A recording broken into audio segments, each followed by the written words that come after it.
I worked the night shift at a hospital, a place that's supposed to be full of hope and healing.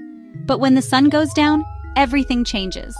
The building itself seems to hold its breath, and the comforting bustle of the day gives way to a silence that feels almost unnatural. Let me tell you, nothing is creepier than a place meant for healing when the sun goes down. The fluorescent lights flicker, and the hum of machines becomes the only sign that life still exists within those walls. The halls get impossibly quiet, shadows grow longer, and every little noise makes you jump. Even the sound of your own footsteps can make your heart race, echoing off the linoleum like a warning. But there was one room, room 209. It was always locked. No one ever went in or out, and the key was nowhere to be found on any of the staff key rings. No matter what time it was or what staff was on duty, that door stayed shut. People would pass by quickly, eyes averted, as if just looking at it too long might invite trouble. And if you asked about it, people just shook their heads or changed the subject.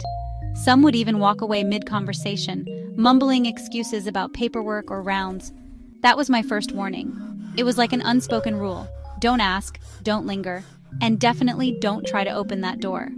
One night, around 2 a.m., I was doing my rounds.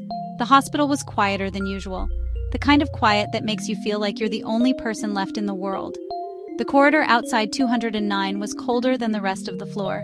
It was a biting, unnatural cold, the kind that seeps into your bones and makes you shiver even if you're bundled up. Like, actually freezing. My breath fogged in the air, which made zero sense. The rest of the hospital was warm, but here, it felt like winter had crept in through the cracks. As I walked past, I heard something.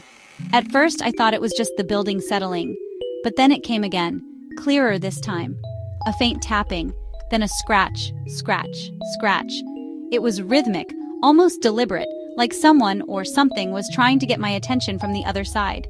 It sounded like nails raking the inside of the door. I froze. My heart hammered in my chest, and for a moment I couldn't move. My radio crackled, breaking the silence, but when I checked, nobody else was near. I should have walked away. Every instinct screamed at me to leave, but I couldn't help myself. But curiosity got the best of me. I'd heard stories about old hospitals, but I never believed them, until now. I leaned in, pressed my ear to the door, and held my breath. The air felt even colder here, and the silence was so thick it was almost suffocating. That's when I heard it.